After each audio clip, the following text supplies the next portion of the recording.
নতুন টপিক ভারতের তাপবিদ্যুৎ কেন্দ্র এই নিয়ে আলোচনা করব। তার মধ্যে প্রথম হচ্ছে তালচের। তালচের হচ্ছে উড়িষ্যাতে অবস্থিত। নেভেলি তামিলনাড়ুতে অবস্থিত। এরপর হচ্ছে রামাগুন্ডাম। রামাগুন্ডাম হচ্ছে অরুণাচল প্রদেশে অবস্থিত। রিহাদ আর সিঙ্গারেলি এই এই দুটোই তাপবিদ্যুৎ কেন্দ্র উত্তরপ্রদেশে অবস্থিত।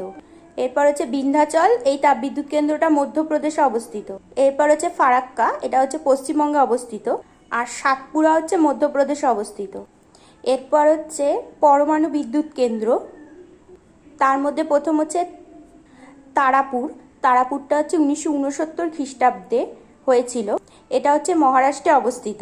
এরপর হচ্ছে কোটা। কোটাটা হচ্ছে রাজস্থানে অবস্থিত। এরপর হচ্ছে কাকড়াপাড়া, এটা হচ্ছে গুজরাটে অবস্থিত।